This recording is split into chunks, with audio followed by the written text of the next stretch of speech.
Ich habe sehr früh angefangen, auf eigenen Beinen zu stehen. Ich habe auch mit 15 im Restaurant gearbeitet. So, und in diesem Restaurant gab es einen Mann, der war ein paar Jahre älter als ich. Der war immer da, wenn ich da war. Ich wusste, Männer interessieren mich sehr, aber ich war 15, 16. Also ich habe überhaupt nicht drüber nachgedacht, was mir passieren könnte.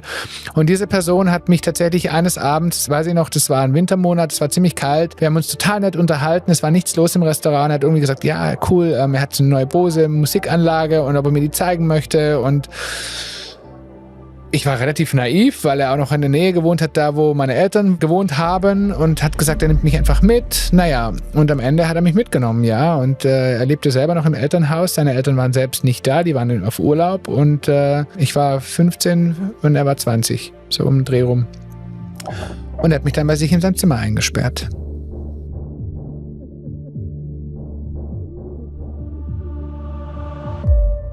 Mindseed mit Leon Heimann. Christian Bär ist Autor und Influencer, aber vor allem jemand, der Dinge ausspricht, die viele ein Leben lang verstecken. Seine Geschichte wirkt nach außen vielleicht erstmal erfolgreich und fast glatt. Aber dahinter steckt eine Kindheit voller Brüche, Erfahrungen, über die man eigentlich nicht spricht. Mit 15 arbeitet er in einem Restaurant. Ein Mann nimmt ihn abends mit nach Hause und schließt plötzlich die Tür ab. Und plötzlich kippt alles. Und das ist nur ein Teil seiner Geschichte. Mobbing, Gewalt, ein Umfeld, in dem er früh gelernt hat, du musst dich anpassen, um geliebt zu werden. Und genau diese Muster tragen viele von uns weiter, oft ohne es zu merken. Ich wollte mit Christian sprechen, weil genau da etwas liegt, das so viele von uns betrifft. Wie sehr prägt uns das, was wir als Kind erleben? Und warum leben wir später oft ein Leben, das sich gar nicht wirklich nach uns anfühlt? In diesem Gespräch geht es um traumatische Erfahrungen, um Glaubenssätze, um Scham, aber auch darum, wie man sich daraus wieder befreien kann. Und was es wirklich bedeutet, auf sich selbst zu hören. Und wenn dich Gespräche über mentale Gesundheit und persönliche Entwicklung interessieren, dann abonniere den Kanal doch gerne mal kostenlos auf YouTube oder Spotify. Damit unterstützt du den Kanal und sorgst dafür, dass wir weiterhin solche Gespräche führen können.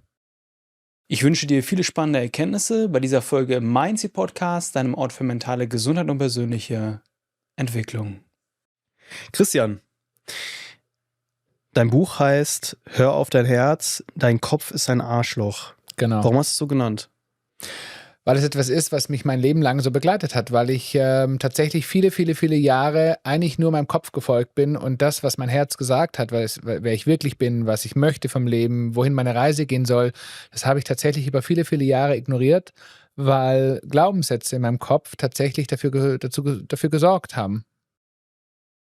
Das ist interessant, dass du auch dieses Kopf und Herz beschreibst. Ich hatte vor kurzem den Thomas Harms, Körperpsychotherapeuten, hier im Podcast, und der hat erklärt, dass der Körper uns sehr viel sagt. Ne? Das Herz ist zum Beispiel ein Organ, mit dem auch sehr viel gefühlt wird. Also es ist nicht nur so sprachlich wird es so verwendet, ne? Das geht mitten ins Herz, sondern es ist wirklich so. Die Art, wie es dynamisch pulsiert und so weiter. Vielleicht magst du uns das nochmal kurz erklären. Was hast du damals mit dem Kopf gedacht und was hat dir dein Herz gesagt? Also heutzutage ist es ja so, ich bin verheiratet mit einem Mann, ich habe 2 Kinder, unser Sohn ist knapp 9 Jahre alt, unsere Tochter ist gerade 7 Monate geworden, gestern lustigerweise 7 Monate geworden, und das war etwas, was mein ganzes Leben lang eigentlich mein Ziel war. Ich wollte immer Familie, ich wollte immer Kinder, ich wollte nie den Fokus auf Karriere legen, ich wollte nie groß erfolgreich sein, sondern für mich war immer das Thema Familie ganz wichtig. Das war das, was mein Kopf das war das, was mein Herz immer gesagt hat. Was mein Kopf aber gesagt hat, war, du musst in deinem Leben Karriere machen, du musst erfolgreich sein, du musst jemanden darstellen, du musst viel Geld verdienen. Ne? Und das waren so Dinge. Und da war mein Kopf sehr dominant die letzten Jahre die letzten 30 Jahre im Grunde genommen, wo er mich dahin geleitet hat. Und weil du gerade gesagt hast, auch zum Thema körperliche Symptome, es ist so spannend. Ich habe auch in den letzten 2 Jahren wahnsinnig viel darüber gelernt. Ich war in einer therapeutischen Einrichtung unter anderem, weil ich ja am 29. Juni 2024 den totalen Burnout hatte und den Shutdown meines Körpers. Ich habe dann gelernt, wie ein Körper Signale sendet, die ausgelöst sind auch durch die Psyche. Also Psychosomatik, da ist ja die Psyche und Somatik ist ja der Körper. Und ich habe jahrelang über Zahnschmerzen gehabt. Ganz spannend. Und nie hat jemand irgendeine Ursache dafür gefunden. Heute kenne ich die Ursache. Und die geht bis zurück in die Kindheit, ne? Ganz spannend. Aber es ist etwas, wo viele Menschen nicht glauben können, wie viel Einfluss unsere Psyche auf unseren Körper hat. Du hast gesagt, es kommt aus der Kindheit teilweise und darüber reden wir ja auch oft in dem Podcast, ne? Wie unsere Kindheit und unsere Glaubenssätze, die wir teilweise dort entwickeln, Einfluss auf unser Erwachsenenleben haben können. Vielleicht magst du uns mal mitnehmen. Wie bist du aufgewachsen? Du hast ja heute sehr erfolgreicher Influencer, Autor. Man sieht oft so diese Oberfläche, diesen Glamour und dahinter stecken oft dann doch viele Rückschläge. Ne? So war es bei dir ja auch. Vielleicht magst du uns mal mitnehmen in deine Story. Wie war deine Kindheit? Also flach gesagt war meine Kindheit gut. Ne, mir hat ja nichts gefehlt. Ich bin in einem Elternhaus groß geworden, da war auch genügend Geld da, ich habe immer alles bekommen. Ich hatte eine große Familie, ich hatte eine tolle Oma, ich hatte eine tolle Tante. Also das war erstmal alles so, ne? Mein Bruder, der 9 Jahre jünger ist als ich, aber der irgendwann dazu kam. Erstmal auf den ersten Blick hat's mir an nichts gefehlt. Aber wenn man dahinter geschaut hat, dann kommen genau die dunklen Seiten. Ich bin ein Kind gewesen, ich hatte mit 6 Jahren einen relativ schweren Unfall. Ich habe dadurch meine Schneidezähne verloren vorne, meine echten damals, waren keine Milchzähne mehr.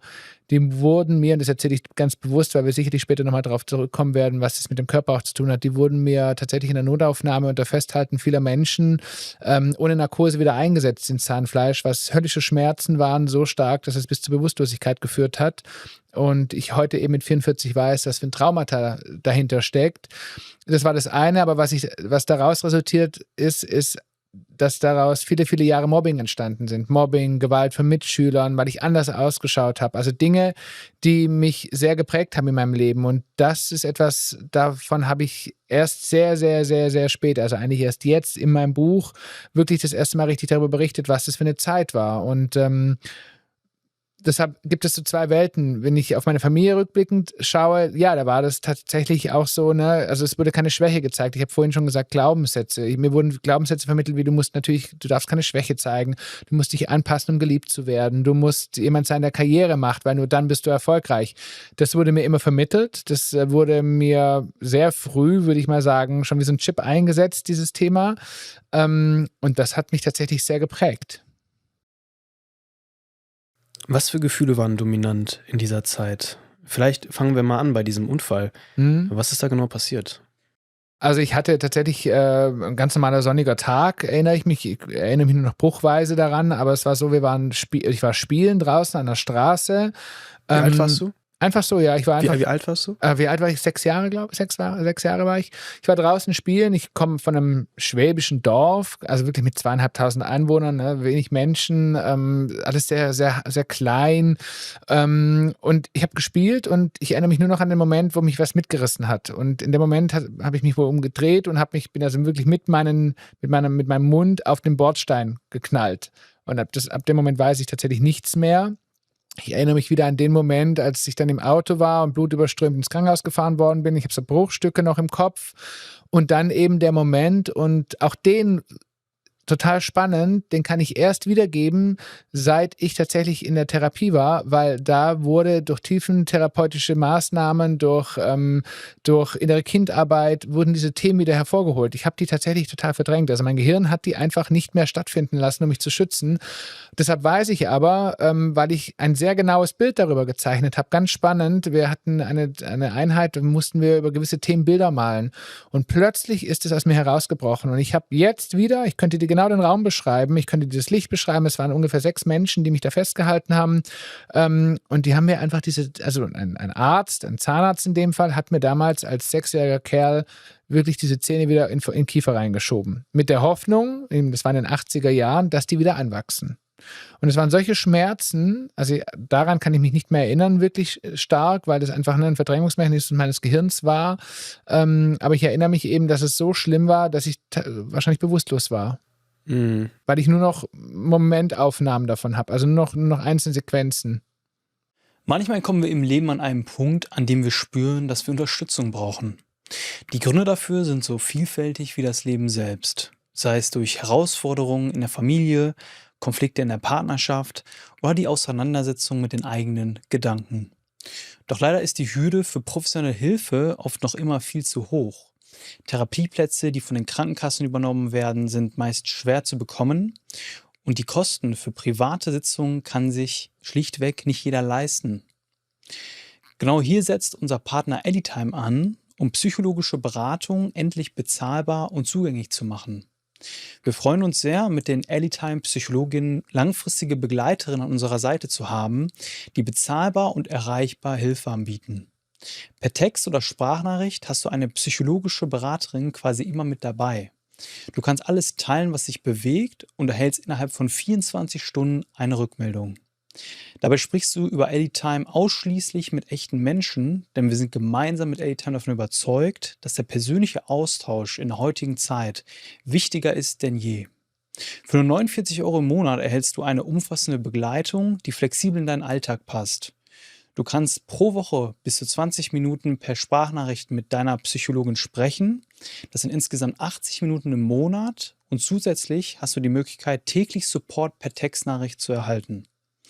Den Link findest du wie immer in den Shownotes oder nutze den Code MINDSEED, indem du ihn beim Anytime-Chat eingibst, um dein Testabo um weitere 3 Tage kostenlos zu verlängern. Das heißt, als Kind konntest du dich dann daran gar nicht mehr erinnern und erst als du dann in die Therapie gegangen bist, sind sozusagen Flashbacks gekommen oder Genau. kamen die Bilder wieder an den Vordergrund? Ja. Ganz spannend, ich wusste viele Dinge gar nicht mehr. Also das ist sehr interessant. Ich weiß noch in der Therapie, es gab verschiedene Einheiten. Eins davon war die Kunsttherapie. Und ganz spannend, ich fand Malen total doof. Also Malen ist eigentlich überhaupt nicht der Zugang, den ich habe, um Themen aufzuarbeiten.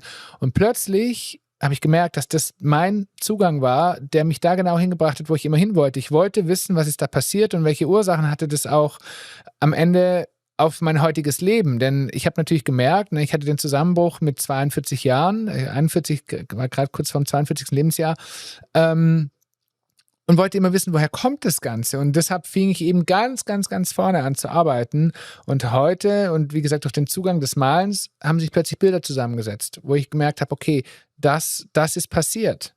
Weil, eins kann ich vorweg sagen, durch das, dass ich keinen Kontakt mehr zu meiner Familie habe, konnte ich auch keinen mehr fragen. Mhm. Das ist irgendwie interessant, dass du eigentlich dachtest, Malen ist nicht dein Ding. Und dann war das der Zugang dazu. Wie Genau. erklärst du dir das? Auch einer meiner Glaubenssätze, denn damals war eben, ich kann mich erinnern, so wie ich das wahrgenommen habe als Kind, künstlerische Tätigkeiten waren nicht besonders beliebt. Also, da wurde gleich auch gesagt, also ich war zum Beispiel ein Kind, ich habe wahnsinnig gerne gemalt als Kind, ich habe super gerne Klamotten entwickelt. Also meine Eltern hatten eine Näherei, ich habe wahnsinnig gerne Sachen kreiert. Und das wurde sehr schnell abgestempelt.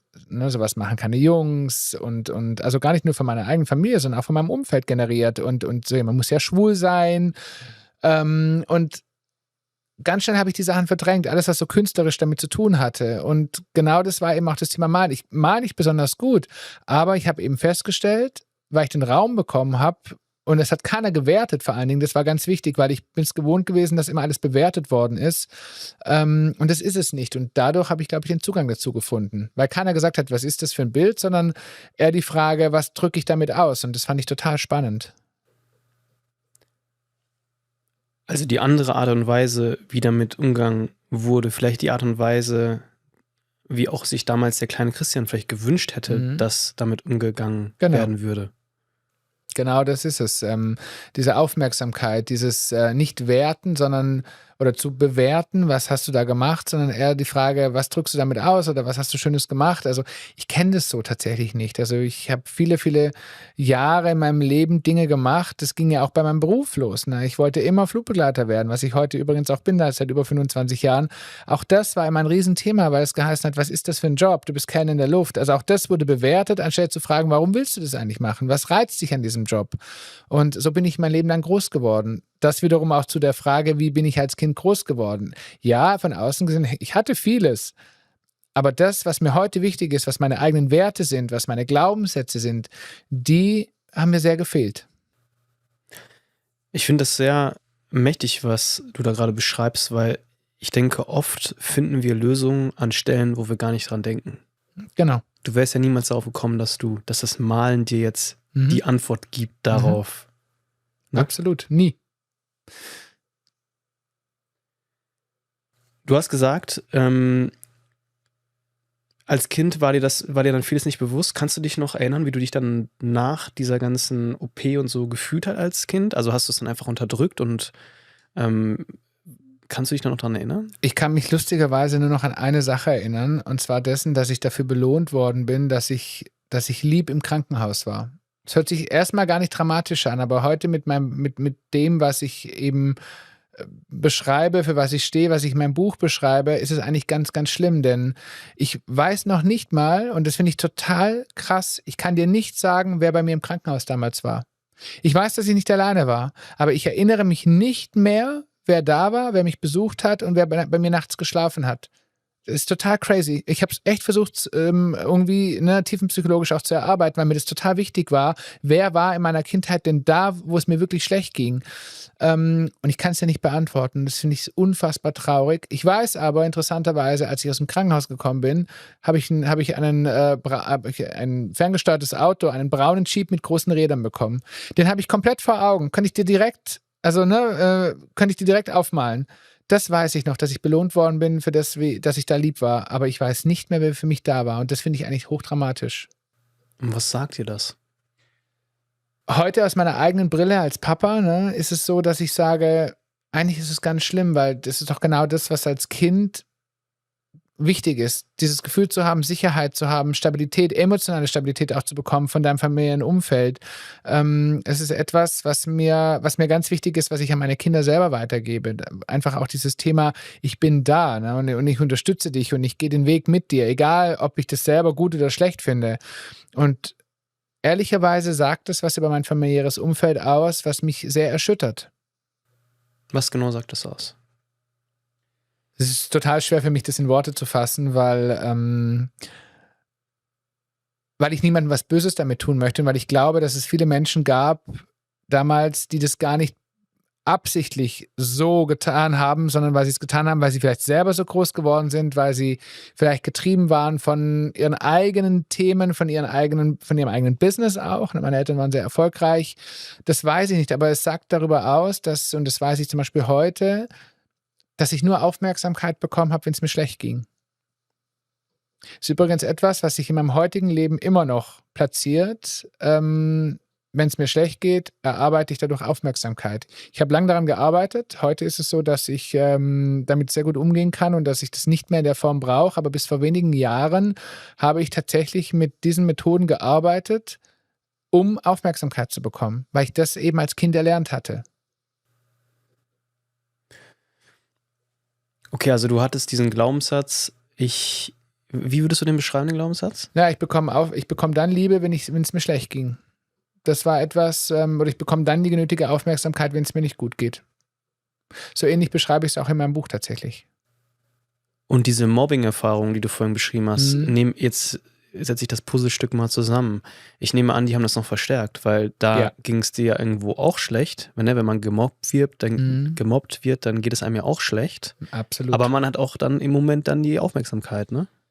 Naja, da ist es wieder ein bisschen anders, weil da habe ich nicht die wirkliche Aufmerksamkeit bekommen, die ich gebraucht hätte damals als Kind. Natürlich nicht. Du hast nicht die bekommen, die du gebraucht hättest, aber du hast trotzdem Aufmerksamkeit bekommen in dem Moment. Ne? Also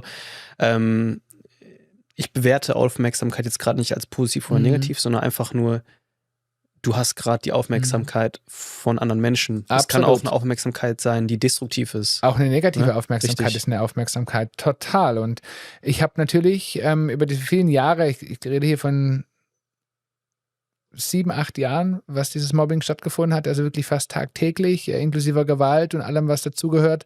Natürlich habe ich ganz früh gelernt als Kind, und das ist auch etwas, was sich sehr in mein Leben geprägt hat, Strategien zu entwickeln.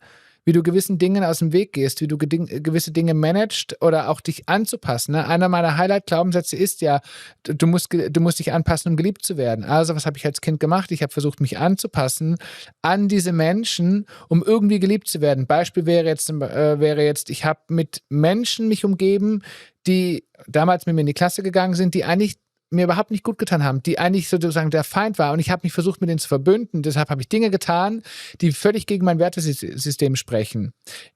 Ich kann zum Beispiel sagen, dass ich mit, wie alt war ich, 10 Jahren das erste Mal vielleicht heimlich eine Zigarette geraucht habe mit diesen Jungs, um cool zu sein. Ne? Ist jetzt erstmal keine große Straftat, aber ich wollte nie rauchen, weil ich komme aus einer Raucherfamilie. Ich finde Rauchen für mich total unangenehm.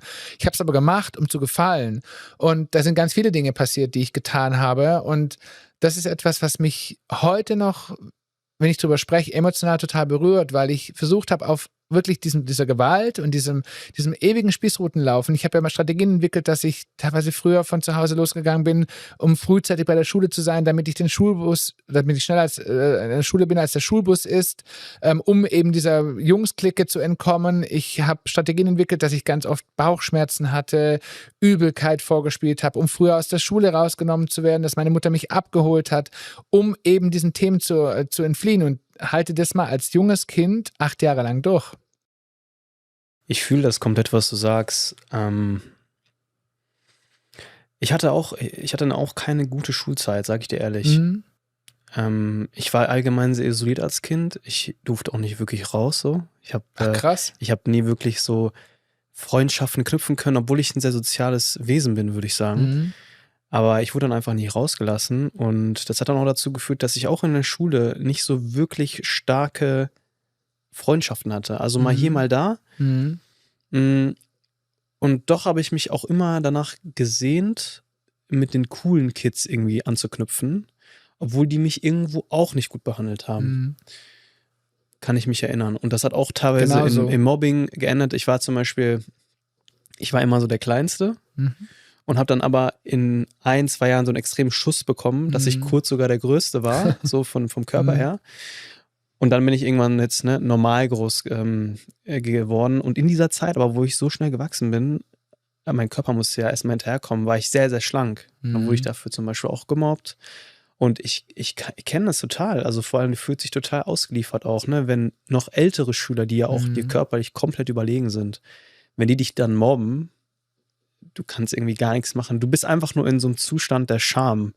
Genau. Und eigentlich, weißt du, was eigentlich das Krasse war? Ich habe bevor die mich gemobbt haben, fand ich die cool, habe so zu denen aufgesehen, dachte mir, cool, so will ich vielleicht auch mal sein. Die haben damals, zum Beispiel, ich wollte immer auch sportlich irgendwie tätig sein, erfolgreicher sein. Das war mir auch so ein bisschen verwehrt von zu Hause. Und die waren sehr sportlich, und dann habe ich die irgendwo auch immer angehimmelt gehabt. Und auf einmal wirst du von diesen Menschen, die du eigentlich anhimmelst, die du eigentlich cool findest, wirst du gemobbt. Das ist für dich irgendwie total schlimm. Genau so. Und deswegen fühle ich total, was du sagst. Hast du auch Gewalt erlebt? Weniger. Also eher was so ein bisschen so Manipulation, würde ich sagen. Ein bisschen teilweise auch Ausnutzung. Ich kann mich an eine Szene erinnern, die kommt die ganze Zeit gerade in meinen Kopf. Da war ich bin dann mit 17 ausgezogen, weil es zu Hause auch sehr schwierig war, und habe dann auch mit 17 so als einer der ersten war ich schon so am Arbeiten als Aushilfe in so einem Modegeschäft. Wir haben echt Parallelen. Ja, ich bin mit 15 ausgezogen. Ja, okay, krass. Und ja, dann habe ich natürlich auch ab und zu Klamotten dann aus diesem Laden getragen, habe schon ein bisschen Geld verdient so, und die anderen waren halt die meisten noch zu Hause, und dann haben sie irgendwie rausbekommen, dass ich da Prozente bekomme bei dem Laden. Dann haben sie sich so mäßig mit mir angefreundet, um Prozente zu bekommen, und danach haben sie mich wieder fallen gelassen. So. Solche Sachen, weißt du, und ich glaube, als Jugendlicher, ich habe da einfach auch sehr viel mit mir machen lassen. Ich kannte nicht so richtig meine Grenzen, weil zu Hause wurden meine Grenzen überschritten. Und was zum Beispiel auch interessant ist, ich hatte auch so Bedürfnisse wie, ich wollte mal zum Friseur, mir eine andere Frisur machen, ich wollte mir das klingt total banal, ich wollte mir meinen Bart abrasieren, ich durfte das nicht. Von zu Hause, die haben einfach gesagt, nein, darfst du nicht. Okay. Und dann habe ich mich selber auch überhaupt nicht attraktiv gefühlt. Und so war es auch, ne? So habe ich dann natürlich, das habe ich auch ausgestrahlt, dementsprechend waren auch Frauen gar nicht an mir interessiert. Also wirklich, die Schulzeit war für mich eine komplett chaotische, emotional geladene Zeit, wo ich auch überhaupt nicht richtig klarkam. Aber was mir wirklich geholfen hat damals, war, wo ich mit 17 ausgezogen bin. Da habe ich mein Leben selber in die Hand genommen. Und das war auch ein Freiheitsgefühl, das habe ich zuvor noch nie gespürt. Also das war so intensiv, ne? Jetzt kannst du alles machen. Du kannst dich kleiden, wie du willst. Du kannst zum Friseur gehen, wann du willst. Du kannst zum Sport gehen. Du kannst alles machen, weißt du? Und ich merke auch bis heute, Christian, Das ist ein Gefühl, dass ich habe immer die Angst, dass mir das wieder genommen wird. Das verstehe ich total. Ja. Das kann ich total nachvollziehen. Das habe ich in ähnlicher Form. Ich kann dir sagen, wo das bei mir ganz stark war, als wir haben ja beide Kinder als Pflegekinder bekommen. Und ohne zu sehr in dieses Thema einzusteigen, aber bei Pflege gibt es ja auch immer noch mal ein Restrisiko, dass Kinder zurückgeführt werden zu den Herkunftsfamilien. Und auch das, bei unserer Tochter ist es nicht mehr so schlimm, weil die Verhältnisse sehr klar geregelt sind. Aber bei unserem Sohn damals war das nicht so ganz klar.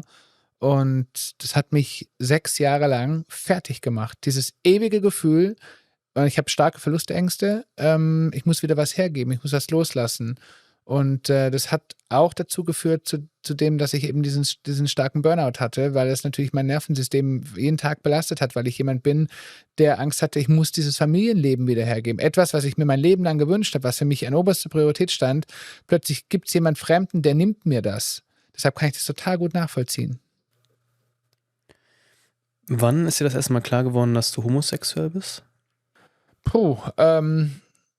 Ich glaube so mit 8, 9 Jahren, relativ früh. So früh. Ja, also ich meine, ich kann ehrlicherweise sagen, ich fand es immer cool, irgendwie so Boybands und so. Ne? Ich hatte in meinem Zimmer damals, also in den 80ern, waren ja Caught in the Act und Worlds Apart und wie hießen sie denn? I Take That und wie sie alle hießen, ne? Die waren ja total in und die habe ich mir überall hingeklebt und ja, ich war da auch so ein bisschen verliebt in den einen oder anderen Sänger und fand den immer toll und da habe ich schon relativ früh gemerkt, dass das tatsächlich meine Richtung ist. Aber ich komme natürlich aus einem streng katholischen schwäbischen Dorf, da durfte man dann nicht darüber sprechen. Jetzt kam hinzu, ich war ja schon so ein wahnsinniger Außenseiter durch meinen Makel, ne, durch meine Zähne. Ich wurde ja, wie gesagt, durch diese ganze Mobbing-Geschichte. Wenn ich jetzt auch noch gesagt hätte, ich stehe auf Jungs, ich glaube, dann hätte ich mich eingraben können. Also habe ich das natürlich vertuscht am Ende und habe da nicht darüber gesprochen, aber gespürt habe ich das wahnsinnig früh. Sehr früh sogar. Hab aber natürlich, um den Schein zu wahren, um zu gefallen, mich eher mit Mädels beschäftigt. Hatte dann auch die eine oder andere Freundin. Aber, was war das? Also das war halt mehr gespielt, als dass das ein Gefühl war. Du hast ja gesagt, ich finde es interessant, ne, weil ich habe ja viele Experten hier im Podcast und die erzählen dann zum Beispiel, ne, aus der Expertenperspektive über Trauma oder andere Dinge und wie das dann auch in uns arbeitet oder auch im Gehirn zum Beispiel, ne, wie die Vernetzungen stattfinden, sodass das uns hinterher im Erwachsenenleben beeinträchtigt. Und jetzt finde ich es halt interessant, von dir zu hören, als Betroffener oder auch jemand, der selber diese Erfahrung gemacht hat, ne, wo ich mich ja auch anschließen kann teilweise, wie das wirklich ist. Und ich finde, man sieht jetzt einfach sehr schön, und das ist eine Palette an Ereignissen. Das ist dieses Trauma, das du mit dem Unfall hattest, die Mobbing-Erfahrung. Dann kam es noch zu einem Kontaktabbruch. Was hat dazu geführt? Du meinst zum Kontaktabbruch? Viele Themen. Kontaktabbruch jetzt zu meiner Familie, meinst du? Das ist tatsächlich etwas, was ja nicht von heute auf morgen passiert ist, sondern das ist über Jahre hinweg so gewachsen. Ich erinnere mich einfach, wenn ich komplett zurückdenke, an die ganzen Jahre im Umgang mit meiner Familie, dass es immer kompliziert war. Es war nie leicht, es war nie einfach. Es ist sehr viel geprägt durch Vorwürfe, sehr viel geprägt durch Verhaltensregeln, durch wie ich mich zu verhalten habe, was ich tun muss, um erfolgreich zu sein, was ich tun muss, um in Anführungszeichen, der perfekte Sohn zu sein. Das sind alles Dinge, so habe ich die auch noch wirklich in Erinnerung und auch wahrgenommen. Viele Sätze, es wurde sehr viel mit Druck gearbeitet. Also ich erinnere mich sofort, ich nenne jetzt mal ein Beispiel, ich bin mit 18 damals nach Bayern gezogen, um eben meinen Traum des Fliegens zu verwirklichen. Und wenn ich gefragt worden bin, kommst du am Wochenende nach Hause? Und ich habe gesagt, nee, dieses Wochenende kann ich nicht. Dann wurde sofort endete das in Vorwürfen. Also so bin ich. Und es gab immer wieder Situationen in den ganzen letzten Jahren, in den letzten 25 Jahren, wo es immer wieder an gewissen Punkten eskaliert ist. War es bei meiner Partnerwahl? War es bei dem, was ich beruflich gemacht habe? War es bei, keine Ahnung, welche Wohnung ich mir ausgesucht habe? Es gab immer Themen. Immer. Ich erinnere mich an keine Leichtigkeit. Also am Ende, ich wurde nie so akzeptiert, wie ich bin. Es war nie gut genug, egal was ich machte, egal wie viel ich mich versucht habe zu involvieren in dieses Familienkonstrukt. Es war nie gut, es war nie ausreichend und ich habe irgendwann einfach nicht mehr gewusst, was muss ich noch tun, um zu genügen. Mein innerer Glaubenssatz war aber, Familie steht immer an erster Stelle. Ne? Familie ist das Wichtigste im Leben. Du musst also auch funktionieren. Du musst gehorchen, sage ich jetzt mal in Anführungszeichen. Und damit habe ich ganz viel mit mir machen lassen. Ich würde heute beschreiben, dass da sicherlich auch gewisse Verhaltenszüge, gibt es sicherlich Namen dafür, ne, wie man diese Verhaltenszüge benennt, die ich erleben musste. Und trotzdem bin ich immer wieder zurückgekommen, ne, wie so ein geschlagener Hund im Grunde genommen. Also ich wurde getreten und ich bin zurückgekommen.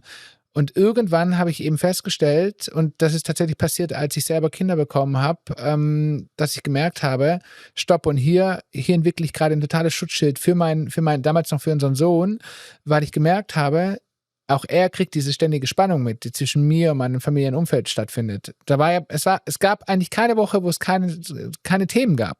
Vorwürfe, WhatsAppen, die bösartig waren, Briefe, die bösartig waren, ne? Endlich ist es soweit. Ich gehe mit Mindseed auf Live-Podcast-Tour. Dieses Jahr wage ich den Schritt aus dem gewohnten Studio direkt zu euch auf die Bühne. Ich freue mich riesig drauf, dieses Herzensprojekt gemeinsam mit wunderbaren Gästen wie Dr. Jan-Uwe Rogge, Verena König, Dr. Britta Papay und Lutz Ulrich Besser live zu moderieren. Ihr werdet als Community fester Bestandteil der Show. Ihr könnt euch aktiv am Gespräch beteiligen und wenn ihr mögt, sogar selbst zu uns auf die Bühne kommen. Euch erwartet also kein klassischer Frontalauftritt, sondern ein gemeinsames Erlebnis auf Augenhöhe mit Raum für echten Austausch, auch über die Show hinaus. Ich kann es kaum erwarten, euch persönlich in Berlin, Hamburg, Stuttgart und Düsseldorf zu sehen.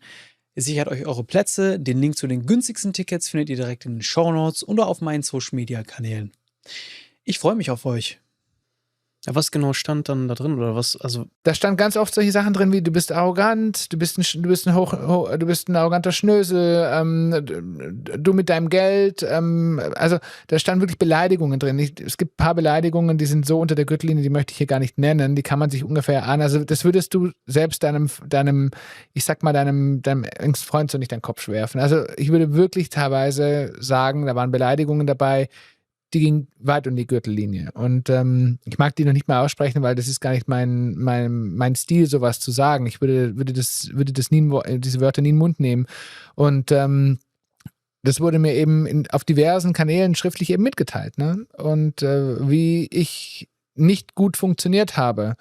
Und irgendwann kam der Moment, und wie gesagt, es ist noch nicht lange her. Wir reden hier von 2023, wo ich endgültig entschieden habe, dass der Kontaktabbruch vorbei ist, wo der Kontaktabbruch so stark ist, dass es für mich kein Zurück mehr gibt. Wenn ich heute gefragt werde und die Leute immer sagen, ja, aber es ist doch Familie und muss. Für mich ist der Glaubenssatz komplett über Bord geworfen. Für mich existiert das zwar, ich weiß, dass es die gibt, aber für mich gibt es kein Zurück mehr. Dafür ist viel zu viel passiert. Du sprichst ja auch von Missbrauchserfahrungen. Waren die innerhalb der Familie Nein. auch? Oder waren die? Nein. Die waren tatsächlich, die waren durch eine fremde Person.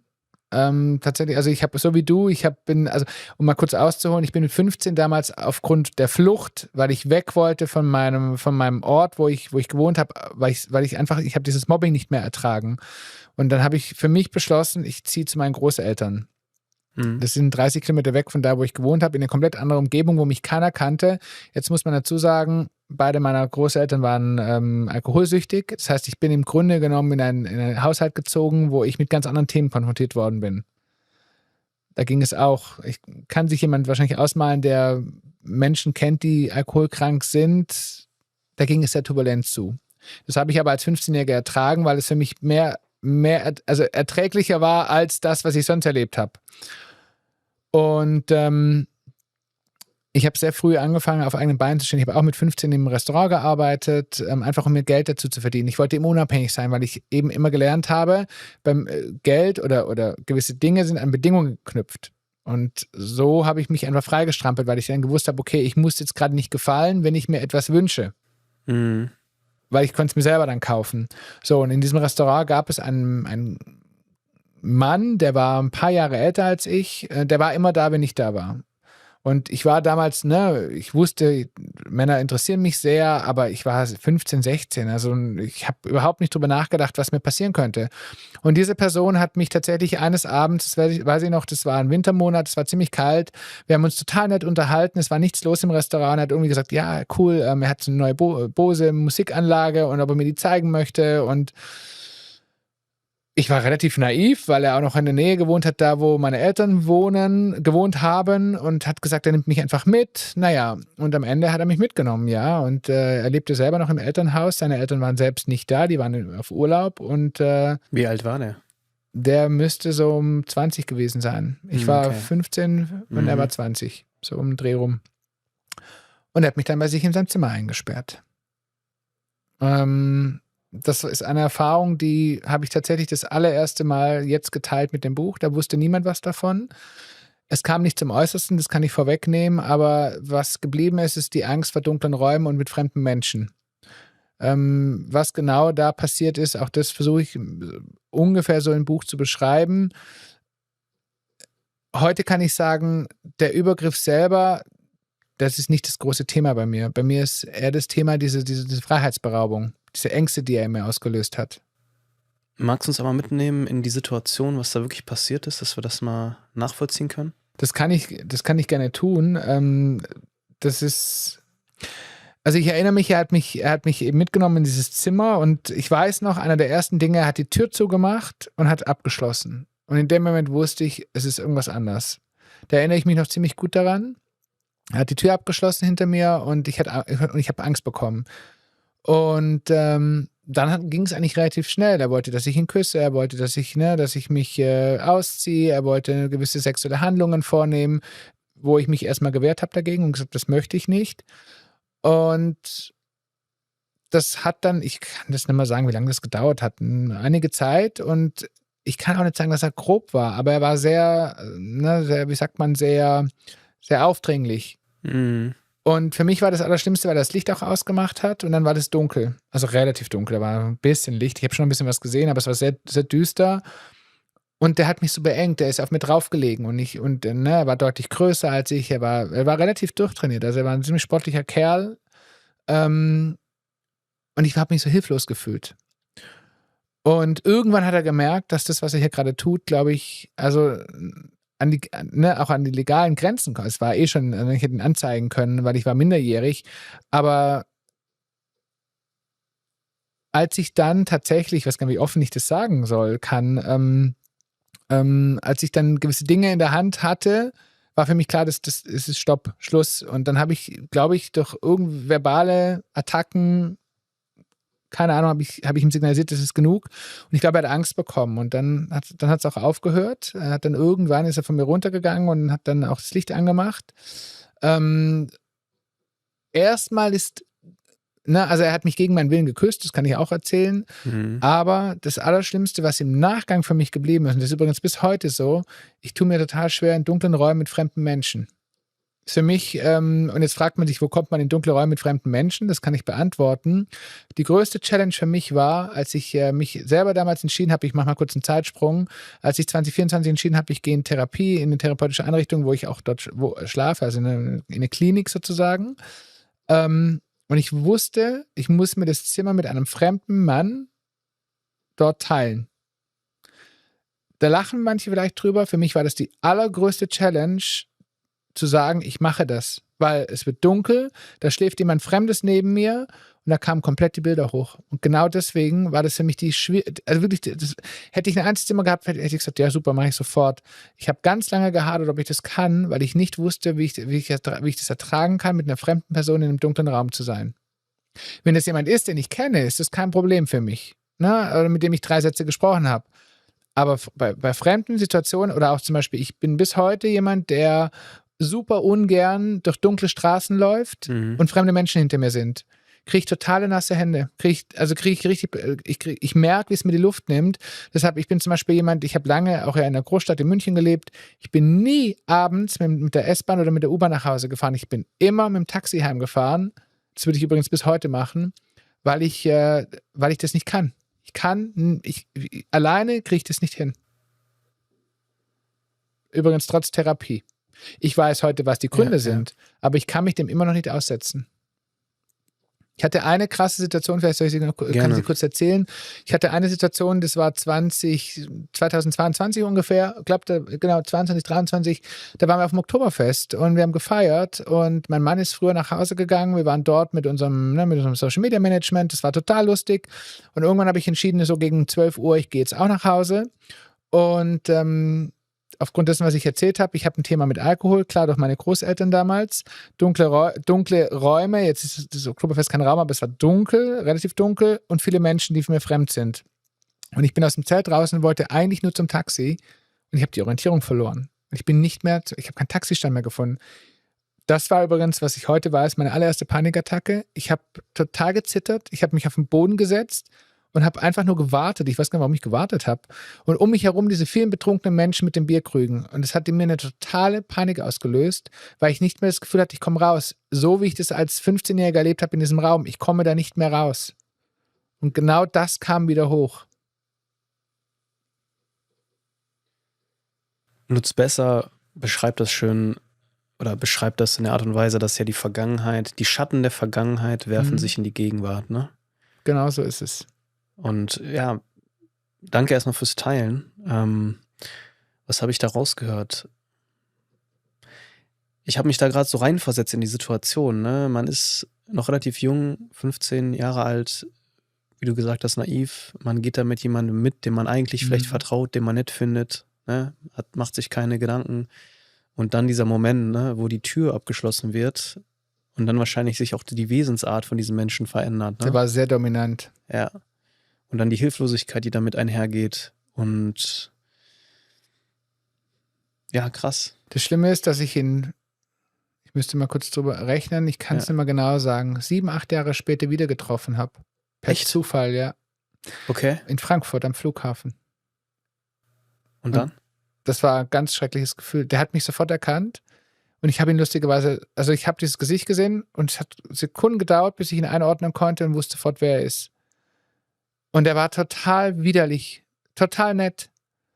Und wir haben auch noch wir haben beim selben Arbeitgeber gearbeitet, da ist er, glaube ich, heute nicht mehr, aber es war für mich abstrus, dass der plötzlich da arbeitet, wo ich auch arbeite.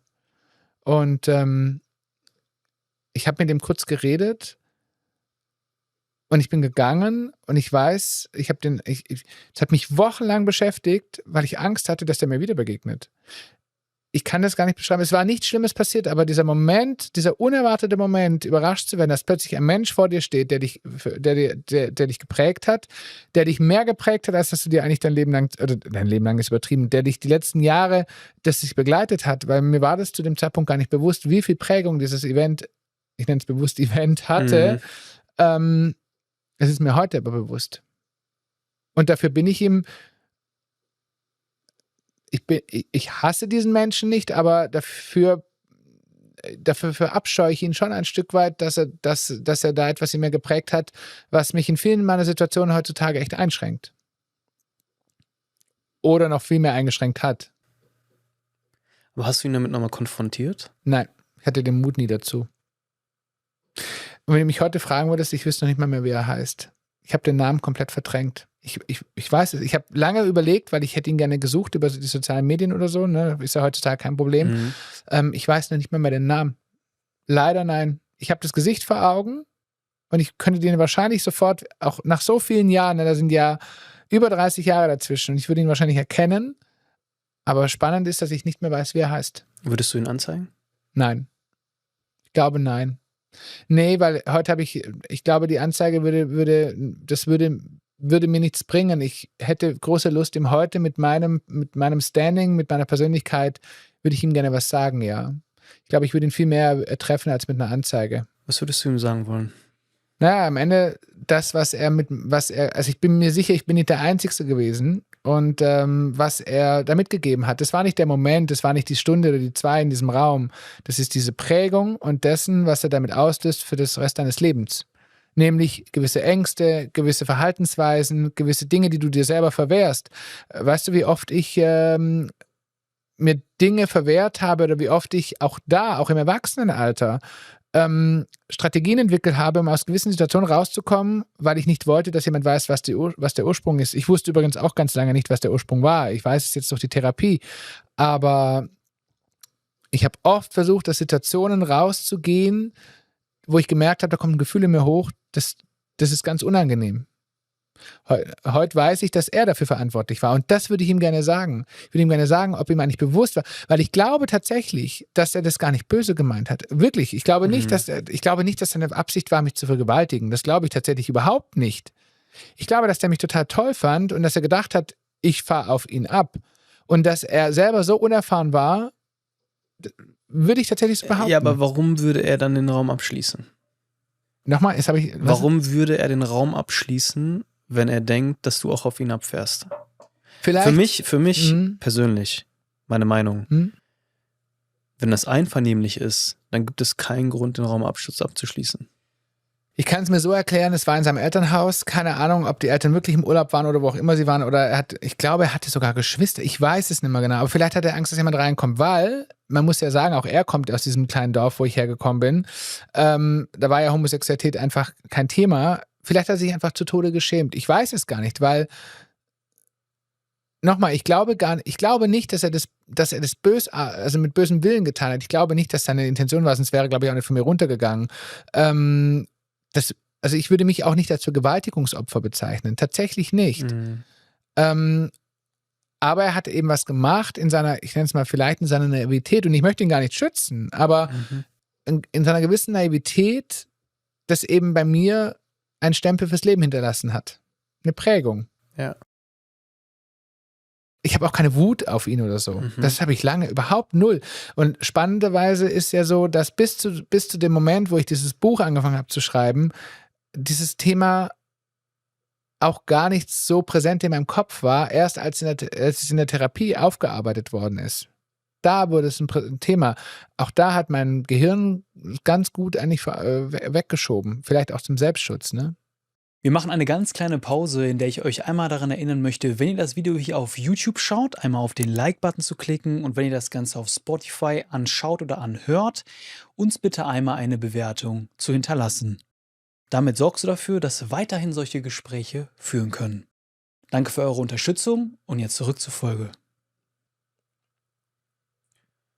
Mir kommen zwei Dinge in den Kopf. Ich war damals mit 19, bin ich auf die Philippinen gezogen, nach Manila. Wow. Für ein halbes Jahr. Hab da soziale Arbeit gemacht, hab dort in so einer Schule neben dem Slum gearbeitet und Spannend. Kinder betreut und ein bisschen Englischunterricht gehalten. Cool. Und ich kann mich erinnern, ich meine, da war ich auch 19, ich war da in dem Land, als junger Bursche, super exotisch natürlich, ne, also ich habe da gemerkt, dass auch viele auf mich abfahren, da mit wenn du weiß bist, blaue Augen in einem Land, wo das halt nicht so gang und gäbe ist. Ich bin dann da auch ziemlich schnell in eine Modelagentur gekommen und habe dann da gemodelt, was auch ziemlich cool war. Also hatte ich vorhin gar nicht so unrecht. Und ja, meine Modelkarriere ist dann in Deutschland, die dann wieder geendet, aber ja, und ich kann mich erinnern, da gab es auch zwei Männer. Ich bin ja nicht homosexuell, aber diese Naivität, an die kann ich mich erinnern. Ich kann mich erinnern, in Manila ist ja eine sehr große Stadt. Ich habe da auf den Bus gewartet und dann hat mich auch ein älterer Mann angesprochen. Ich glaube, der war 30, 40, so würde ich den jetzt mal so schätzen. Ich meine, das ist jetzt lange her. Und dann war er ganz nett zu mir, hey, wir haben uns nett unterhalten, so, ne? Und dann meinte er, hey, hast du nicht Lust, hier kurz was zu essen, ne? Hat er mich noch in ein Restaurant eingeladen und ich so, ist ja super nett, ne? Einfach unterhalten und ich dachte so, okay, vielleicht der hat gesehen, ich komme nicht von hier und dann lädt er mich zum Essen ein und ist ja nett von ihm, ne? Hat mir ein bisschen was erzählt, so über die Philippinen. Und dann habe ich ihm halt auch meine Nummer gegeben. Also heutzutage würde ich das nicht mehr machen, weißt du? Aber damals so. Absolut. So. Und dann hat er mir ständig gesagt, sollen wir nicht ja was zusammen machen? Und dann ging das immer mehr in so eine Richtung, ich habe hier auch ein Hotel, hier ist ein ganz tolles Hotel, das gehört einem Freund von mir, hast du nicht Lust vorbeizukommen, können wir uns ein bisschen entspannen und so, ne? Und ich kann mich erinnern, ne, ich war noch so jung und dass ich das gar nicht, ich wollte das nicht, das habe ich auch so kommuniziert, aber der war immer trotzdem weitergeschrieben. Und heutzutage, ne, es wird ja gar nicht an diesen Punkt kommen. Aber damals als 19-Jähriger bist du so freundlich, naiv. Und ich war auch immer so ein Mensch, dass ich habe Leuten immer zurückgeschrieben, wenn sie mir geschrieben haben. Also bin ich heute noch, weißt du, ja gut, ich kann jetzt nicht alle Nachrichten auf Instagram und so beantworten, aber wenn ich könnte, würde ich es machen, so. Weißt kann du? Ich total gut nachvollziehen. Und, das ist auch so, ja. Weil es für mich so eine gewisse Anstand auch ist, wenn jemand mit mir redet, dann rede ich zurück. Also ich kann nicht einfach so blockieren. Das war noch nie meine Art. Ne? Ich bin immer ein sehr kommunikativer Typ gewesen und bin ich immer noch. Und wenn ich heute darüber nachdenke, denke ich mir, boah, gut, dass ich damals nicht dahin gegangen bin. Weißt du? Gut, dass... Könnte dir wahrscheinlich sagen, wie es geendet wäre. Von daher ist es wahrscheinlich wirklich ganz gut, dass du und nicht das waren 2 Männer damals. Ja. Und ja, Gott sei Dank war ich dann nicht so naiv, dass ich das dann gemacht habe oder ein Gefühl in mir hat gesagt, mach das nicht. Ne? Aber jetzt, wo du drüber redest, wo du das so von dir erzählst, erkenne ich die Gefahr. Und ich habe da lange nicht drüber nachgedacht, weißt du? Ich hatte das noch im Kopf, aber ich habe da jetzt wirklich jahrelang nicht mehr drüber nachgedacht. Und jetzt, wo du es erzählst, denke ich mir, ja krass. Und bei mir war es der Glaubenssatz. Du musst gefallen, du musst dich anpassen, um geliebt zu werden. Ich wollte ja immer geliebt werden und ich wollte immer gefallen und deshalb bin ich mitgegangen. Ich bin nicht mitgegangen, weil ich irgendwie gedacht habe, cool, ich gucke mir jetzt diese Anlage an. Ich hätte die Anlage mir auch gar nicht anschauen müssen, sondern ich bin mitgegangen, weil ich niemanden enttäuschen wollte. Krass. Und das ist eben genau das Thema. Das ist ein Thema, was mich wirklich bis vor kurzem noch begleitet hat. Immer dieses Gefallen wollen, immer zu gucken, dass es anderen besser geht als mir selbst. Und das hat sich eben da früh schon gezeigt. Und würde mir das heute passieren, würde ich sagen, danke, mach den schönen Abend, ich gehe selber. Ne? Ich würde gar nicht mehr mitgehen. Aber damals, ich war so geprägt. Ne? Und ich kannte es eben nicht anders aus meiner Kindheit. Und immer dann, wenn ich Widerstand gezeigt habe, dann habe ich eben böse Dinge erlebt. Also gerade im Schulumfeld. Ne? Immer wenn ich zu etwas Nein gesagt habe, plötzlich war ich der Außenseiter. Dann wurde ich geschlagen, dann wurde ich geschubst, dann wurden meine Sachen ins Wasser geschmissen, im Fluss. Ne? Also sobald ich versucht habe, meine Persönlichkeit hervorzuholen, das, was ich wirklich gerne mag, was ich liebe, für was ich einstehen würde, diese Dinge, die waren im Grunde genommen verboten. Weil sobald ich sie getan habe, musste ich sie büßen. Ja. Und was ich auch noch anknüpfen wollte, ne, weil ich habe dich ja gefragt, hast du ihn damit konfrontiert? Ich hatte jetzt nicht so eine Erfahrung. Ich habe dir gerade erzählt, dass das mal fast dazu gekommen ist. Aber ich hatte ja auch Gewalterfahrungen im Elternhaus. Also von deiner eigenen Stiefvater. Oh, meinem wow. Stiefvater. Und tatsächlich jetzt, wo du es sagst, habe ich ihn auch nie damit richtig konfrontiert. Weißt du, warum du es nie getan hast? Ich kann mich erinnern, es gab mal so eine Phase, da hat er versucht, wieder so Kontakt zu mir zu nehmen, war ab und zu da. Das war so, nachdem ich ausgezogen war, weil davor war es schlimm, so da haben wir uns auch, also prügeln kann man es nicht nennen, weil er war halt viel stärker als ich, ne? Also eigentlich hat er mich verprügelt. Und danach aber, ich glaube, dann hat er schon gemerkt, das war nicht richtig, was er damals getan hat. Und dann kam er ab und zu mir so nach Haus und hat mich dann irgendwie eingeladen in ein Café, ein Restaurant, hat mir ein bisschen Geld gegeben. Und krass. Das ist ja auch noch psychische Gewalt. Gut, ich meine, da hatte der einfach ein schlechtes Gewissen danach, ne? Denke ich. Und dann fielen auch mal so Sätze wie so, ja, also so von wegen, da habe ich, glaube ich, auch mal gesagt gehabt, ich fand das nicht okay, was du damals gemacht hast oder so. Da war ich auch so, ne, 20 oder so. Und er so, ja, jetzt ist es so gewesen, so von wegen, jetzt ist es so passiert, so, weißt du.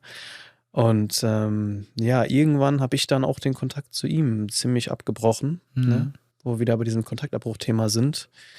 Und ich glaube, das ist wirklich ein ganz, ganz wichtiger Schritt und ein Schritt, um sich seine Freiheit wieder zu holen und um sich auch die Distanz zu holen, weil aus meiner Perspektive, diese Glaubenssätze werden auch aufrechterhalten in diesen Beziehungen. Und es gibt einen Moment, und darüber habe ich auch mit Claudia Hamann gesprochen, über, ich weiß nicht, ob du dir die Folge reingezogen hast, die habe ich dir ja noch geschickt, über Kontaktabbrüche in Familien. Das ist sozusagen, also diese Abkapselung ist manchmal notwendig, um sich von den Glaubenssätzen zu lösen, als auch um seiner eigenen Persönlichkeit den Entfaltungsraum zu geben, den sie eigentlich benötigt, den du aber nicht hast, wenn du ständig noch in diesen Loyalitäten gefangen bist. Genau. So. Und ich habe nicht den Kontakt zu meiner Familie abgebrochen, weil in meiner Familie sind auch viele Menschen, die mich lieben. Aber zu ihm habe ich den abgebrochen. So, ziemlich abgebrochen. Ne? Und das vielleicht auch zu deiner Frage, warum ich das dann nicht konfrontiert habe, weil ich es abgebrochen habe. Weil Konfrontation wird ja schon wieder bedeuten, ich gehe in Beziehung. Genau. So. Und ich bin jetzt aber auch an einem Punkt, wo ich sage, ich bin gerade fein mit diesem Kontaktabbruch. Ich sehe den manchmal auf Familienfesten und so. Dann sage ich Hallo und das ist auch für mich in Ordnung. Wer weiß, wie sich das weiterentwickelt. Also was ich von Claudia Hamann zum Beispiel gelernt habe, und da würde mich auch mal interessieren, wie du das siehst bei deiner Familie. Kontaktabbrüche können ja auch für eine gewisse Zeit passieren. Die müssen ja nicht für immer sein, können für immer sein, aber müssen nicht für immer sein. Oft ist es für eine gewisse Phase. Und diese Phase ist auch für das Gegenüber sehr wichtig, um sich reflektieren zu können. Ne? Weil das ist ja auch für die sehr schmerzhaft. Und dann fangen die nämlich auch an zu hinterfragen. Ja, warum machen die dann? Warum macht er das denn jetzt? Vielleicht habe ich ja doch was falsch gemacht. So. Ne? Und das kann man, glaube ich, nicht beeinflussen. Und ich glaube, ich bin einfach gerade erstmal fertig damit, auf ihn zuzugehen. So. Ich würde ihm verzeihen, wenn er zu mir kommt und mir sagt, Leon, es tut mir leid, das war wirklich falsch, was ich damals gemacht habe. Ich würde ihm verzeihen. Und spannend. Ja, weil er hat es ja selber nicht, du hast es auch gerade gesagt, ne? Von dem anderen Typen, du meinst, er hat das nicht böse gemeint. Ich bin selber Meinung, ne? So, und vielleicht kannst du gerade mich weniger verstehen und so wie ich gerade auch dachte, so, boah, krass, wie kannst du das nicht, wie kannst du dem nicht böse sein, so, ne? Vielleicht denkst du gerade das bei mir, aber ich sehe ihn auch. Ich sehe ihn, weil er wurde selber so behandelt als Kind. Und er hat es einfach nicht reflektiert und er hat es so weitergegeben, weißt du? So, genau, das ist das Thema. Trotzdem natürlich hat er die Verantwortung für sein Handeln und die muss er auch übernehmen. Und die Verantwortung liegt aus meiner Sicht auch darin, hinterher die Stärke zu haben und zu sagen, es tut mir leid. Ich finde es wahnsinnig interessant, was du sagst, weil das ist sicherlich auch eine Theorie, über die ich viel gesprochen habe. Das Thema, natürlich ist es so, dass auch, egal ob jetzt bleiben wir mal bei meinen Eltern, meine Mutter, mein Vater, also ich habe nie Gewalt erlebt, das darf ich sagen, Gott sei Dank nie. Meine Eltern waren niemals gewalttätig. Physische Gewalt hast du nicht. Genau, aber niemals jetzt, dass ich, also ich kann mich nicht dran erinnern. Aber sie haben es vielleicht gar nicht besser gewusst in vielen Dingen, weil sie selber mit gewissen Glaubenssätzen groß geworden sind. Und das ist sicherlich so. Aber weil du gerade gesagt hast, manche Dinge, Kontaktabbrüche müssen nicht für immer sein. Ich kann heute sagen, dass dieser Kontaktabbruch für mich definitiv, es gibt für mich kein Zurück mehr. Ich hatte diese Phasen mit On-Off, On-Off, das kenne ich alles. Mal längere Zeit off, dann wieder on, dann wieder off, dann wieder on. Aber es gibt gewisse Grenzen, die sie für mich persönlich und die mir sehr wichtig sind, die haben sie überschritten. Und ich habe auch eine gewisse Aufgabe als Eltern, meine eigenen Kinder zu schützen vor gewissen Verhaltensweisen. Es geht, wie gesagt, sie waren großartige Großeltern und trotzdem gibt es Verhaltensweisen, die möchte ich nicht, dass unser Sohn oder jetzt auch unsere Tochter damit konfrontiert werden. Und genau diese gewisse Verhaltensweisen, die auch mich geprägt haben, dafür möchte ich schützen. Und es sind einige Dinge passiert, tatsächlich sehr heftige Dinge, die ich hier leider nicht benennen kann, aber die so maßgeblich dafür sind, dass ich keinen Hass habe. Das ist es nicht, weil ich sage mir auch, sie wussten es nicht besser. Aber mit diesen Verhaltensweisen, mit diesen Eigenschaften, mit diesem Persönlichkeitsprofil, das beide besitzen, kann und möchte ich gar nicht mehr leben. Warum kannst du das nicht benennen? Weil ich glaube, dass ich mich hier angreifbar machen würde, wenn ich es benennen würde. Und deshalb mache ich es nicht, weil ich weiß, dass es schwierig ist, über gewisse Dinge zu sprechen. Und deswegen benenne ich es einfach nicht so. Ja. Ne? Vielleicht kann der eine oder andere sich das denken oder hat Ähnliches erlebt, aber ich tue mir sehr schwer, diese Fachbegriffe dafür in den Mund zu nehmen. Ja. Was mich noch interessieren würde, du hast ja gesagt, ne, dass diese Erfahrung, dieser sexuelle Übergriff, sage ich mal, der hat dich ja im Erwachsenenleben dann eingeschränkt in Form von Angst vor dunklen Räumen unter anderem, vor Menschenmassen und so weiter und so fort. Hat der dich dann auch in deinen Liebesbeziehungen blockiert? Lustigerweise nie. Okay. Das ist total spannend. Auch diese Frage habe ich tatsächlich damals beim Therapeuten gestellt, warum ich da niemals das Gefühl hatte, dass da was hochkam. Ich habe das null miteinander verknüpft. Ich kann dir nicht beantworten, warum. Für mich war der Moment des dunklen Raumes und des Einschließens viel prägender als der Moment, dass dieser Mensch dass der auf mir draufgelegen ist oder mich versucht hat zu küssen. Ich glaube, ich bin kein Psychologe, aber ich glaube, dass es, und das hat mir eine Therapeutin gesagt, was sein kann, ist, dass aufgrund dessen, dass wir uns ja schon kannten vorher, ne, es war ja keine wildfremde Person, sondern er kam ja immer mal wieder ins Restaurant und wir haben eine Beziehung aufgebaut. Also eine Beziehung im Sinne von, ich fand den ja auch ganz nett und sympathisch, ne? Der war auch nicht unattraktiv. Und dass es aufgrund dessen sein kann, durch das, dass ich ja auch so paradox sich das anhört, aber doch irgendwie eine Beziehung zu ihm aufgebaut habe, im Sinne von, dass ich ihm vielleicht irgendwie vertraue, sonst wäre ich ja auch gar nicht ins Auto eingestiegen, dass deswegen der Gedanke, dass er mir wehtun wollte, gar nicht so präsent ist wie dessen, was das Umfeld ergeben hat. Nämlich diese dunklen Räume, dieses Einsperren, dieses Klackern von diesem Schloss, das, was ich noch sehr präsent in meinem Ohr habe, dass das viel mehr überwiegt. Ist total crazy, aber mich hat es nie geprägt auf mein Liebesleben danach. Was ich nicht konnte, ich konnte nie mit Menschen oder mit Männern in einen dunklen Raum gehen, die ich nicht kannte, und ich hatte das Gefühl, sie sperren mich ein. Das ging nicht. Aber wenn das jetzt eine Person war, der du vertraut hast und die dann im Schlafzimmer war, dann war es okay. Wenn ich die Person kannte und jetzt, sagen wir mal, wir schon eine Beziehung aufgebaut haben, dann ist es völlig fein für mich. Aber ich hätte zum Beispiel, sagen wir mal, Beispiel One-Night-Stand, ich komme zu jemandem Fremdes in einen Raum rein, ich kenne die Person nicht. Gerade in der heutigen Zeit ist es ja total easy, über Apps jemanden kennenzulernen, du gehst dahin, zack, hast Spaß und gehst wieder. Da hätte ich ein Thema damit.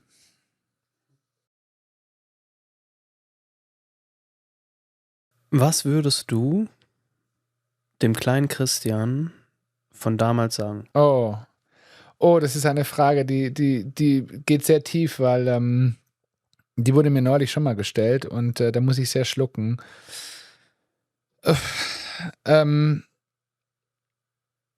Was würde ich ihm sagen? Ich würde ihm sagen, er sollte mutiger sein und sollte mehr auf sein Herz hören wie auf seinen Kopf. Denn sein Kopf hat ihn im Grunde genommen dahin gebracht, wo er vor 2 Jahren gestanden ist, nämlich vor einem absoluten Tieffall. Und ich würde dem kleinen Christian sagen, dass er gut so ist, wie er ist. Und dass das, was er in sich getragen hat und was er auch heute noch in sich trägt, eigentlich ganz große Werte sind und ganz tolle Schätze, die aber niemand sehen wollte oder er selbst lange nicht gesehen hat. Und das hätte ich ihm damals gerne gesagt. Ich hätte ihm mehr Mut gewünscht und mehr Selbstbewusstsein, um seinen Weg zu verfolgen, den er eigentlich immer im Herzen getragen hat. Den er immer im Herzen getragen hat, das heißt, der kleine Christian hat das schon gespürt, die Richtung. Aber ich wusste die Richtung immer. Aber der Kopf hat es dann sozusagen unterdrückt und ist einen anderen Weg eingeschlagen. Wenn du mich heute fragen würdest, Leon, bist du stolz auf das, was du erreicht hast? Und ich habe 250 Mitarbeiter geführt, ich habe echt viel Karriere gemacht in meinem Leben, ich habe vieles gemacht. Dann würde ich sagen, ja, ich bin stolz. Aber würdest du mich heute fragen, würdest du es wieder so machen? Mit dem Wissen von heute würde ich sagen, nein. Ich wäre ein ganz anderer Mensch. Wenn ich das Wissen von heute hätte, dann wäre ich nie Führungskraft geworden. Ich hätte niemals so viele Mitarbeiter geführt. Ich hätte wahrscheinlich nie auch so viel Geld verdient. Sondern ich hätte heute 5 Kinder, hätte ein großes Haus auf dem Land, hätte vielleicht noch ein paar Gänse, keine Ahnung, Esel und sonst irgendwas um mich herum und würde Teilzeit als Flugpilote durch die Gegend fliegen. Ich glaube, das wäre mein Leben gewesen. Ich glaube nicht, dass das ist gut für das, was ich gemacht habe. Ich habe viel Erfahrung gesammelt in meinem Leben. Aber das, was ich gerade tue, nämlich den Traum zu leben, den ich mir so lange gewünscht habe, nämlich gerade bin ich in Elternzeit, gerade darf ich meiner 7 Monate alten Tochter jeden Tag auf dem Boden die Welt erklären und mit ihr lernen zu krabbeln, mit ihr, du siehst Tränen in den Augen, weil mich das total berührt, weil das ist das, was ich immer wollte. Und das ist das, was ich nie konnte. Das ist das, für was mich Menschen verurteilt haben, wenn ich gesagt habe, dass ich mir das eigentlich wünschen würde. Und dann noch dazu als schwuler Mann. Ja, das ist ja das Nächste. Also es war ja so, dass es auch klar war, erstmal ganz, ganz lange Zeit als schwuler Mann eine Familie zu gründen. Ne? Und jetzt dann auch noch damit in der Öffentlichkeit zu stehen, als Deutschlands bekannteste Regenbogenfamilie. Wir machen uns dafür natürlich stark. Aber ich lebe jetzt mit 44 Jahren, darf ich sagen, ich lebe eigentlich meinen Traum. Und mir ist viele Dinge wie Karriere, Titel, mir waren Titel unfassbar wichtig. Immer höher, schneller, weiter. Das ist mir heute gar nicht mehr wichtig. Du hast gesagt, wenn du das Wissen hättest, wenn du das Wissen damals gehabt hättest, das du heute hast, wenn du das Wissen jetzt in so eine kleine Glaskugel packen könntest und die jemandem geben könntest, so was wäre da drin?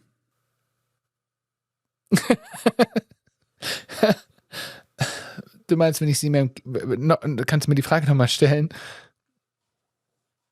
Ich möchte nochmal kurz das Wissen teilen. Das Wissen, wo du denkst, das wird anderen Menschen helfen. Das hätte auch dem kleinen Christian damals geholfen. Und wenn es noch so banal klingen mag, ne? Deswegen habe ich vielleicht die kleine Glaskugel so genannt, so, weil da nicht so viel reinpasst. Was würdest du da weitergeben wollen? Naja, am Ende des Tages das, was der Titel meines Buches ist, nämlich Hör auf dein Herz. Weil ich glaube, dass ganz viele Menschen da draußen, und genau das ist auch einer der Anlässe, warum ich dieses Buch geschrieben habe. Ich habe das Buch geschrieben mit ganz viel Ehrlichkeit und mit ganz viel Tiefgründigkeit, weil ich Menschen Mut machen möchte, mehr auf sich zu hören. Und mit dem Wissen von heute, wenn ich es weitergeben könnte, glaube ich, dass ganz viele Menschen da draußen sehr unglücklich sind mit dem, was sie tun, weil sie aus diversen Gründen, Treibern, wie auch immer man es nennen mag, Dinge tun, die sie gar nicht tun wollen, die nicht dieses Leben leben, was sie sich vielleicht auch im tiefsten ihres Herzens wünschen. Und auch ich war ja so einer von diesen Menschen, und ich würde gerne mit diesem Wissen anderen Menschen, und das tue ich eben damit,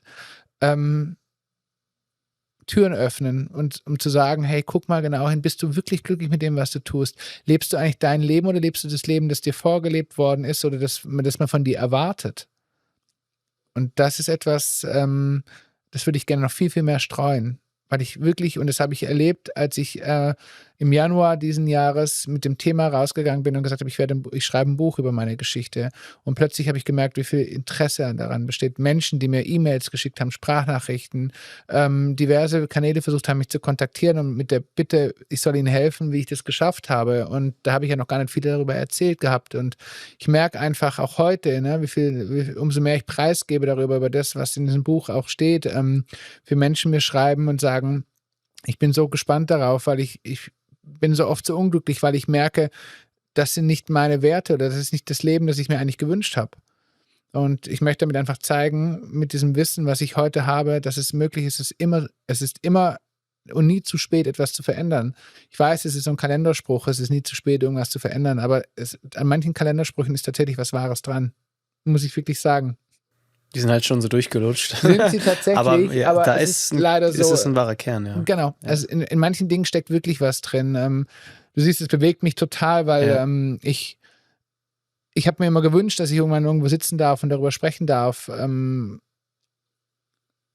mich aber lange dafür geschämt, weil ich gesagt habe, die Dinge, die mir widerfahren sind, die Dinge, die ich erleben musste, die Dinge, die ich über Jahre hinweg vertuscht habe, um jemand Besseres zu sein, über die spreche ich heute, und das ist so ein krasses Gefühl. Ich glaube, das Gefühl, das du gerade hast, ist, dass die Scham die Seite wechselt. Genau. Ne, die Scham, die du vorher so in dir getragen hast und in dir gehalten hast, wechselt ja die Seite, wenn wir uns ausdrücken. Absolut. Ich habe tatsächlich eine eigene Seite über das Thema Scham geschrieben, weil Scham ein ganz großer Feind eigentlich ist. Ne? Scham verhindert ganz viel, und oft auch die falsche Scham, und man braucht sich für nichts schämen. Ich sage das immer wieder, auch gerade das Thema Psyche, um das es ja auch geht am Ende. Hast du heute ein gebrochenes Bein, dann sagst du, ich gehe zum Orthopäden, ne? Oder ich muss zum Arzt, weil ich habe ein kaputtes Bein. Aber wie viele Menschen trauen sich denn ehrlich zu sagen, ich habe was mit der Psyche gerade? Die wenigsten tatsächlich, weil es immer noch ein Tabuthema ist, weil es immer noch ein Thema ist, wo Menschen Scham darüber haben, weil einfach darüber wird ja nicht gesprochen, weil du bekommst ja automatisch den Stempel fürs Leben, du bist ja jetzt verrückt, in Anführungszeichen. Totaler Blödsinn. Ist ja überhaupt nicht so. Aber wie du sagst, Scham ist ein Riesenthema. Sie hat ja auch ihre Daseinsberechtigung. Scham ist ja auch, also hat eine schützende Funktion eigentlich für uns. Es gibt verschiedene Theorien dazu und eine Theorie ist zum Beispiel, dass wir sind ja davon abhängig oder unser Überleben, heute weniger als damals war es ja stark so der Fall, dass wir einer Gruppe zugehörig sind, weil sonst können wir nicht überleben. Und die Scham hat uns lange Zeit davor beschützt, sozusagen, dass wir keine Dinge tun, die uns ausgrenzen werden aus der Gruppe. Das heißt, die Scham ist an sich ein wichtiges Gefühl und ich glaube, das ist auch wichtig zu verstehen. Sie will uns eigentlich schützen vor Handlungen, die uns ausstoßen könnten. Aber heute natürlich haben sich viele Sachen geändert. Ja?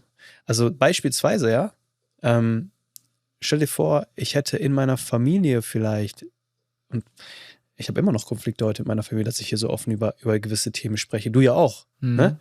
Und da merkst du ja, ne, das ist ja bei uns beiden auch ein bisschen schamhaft, würde ich sagen. Ich spreche jetzt mal für mich.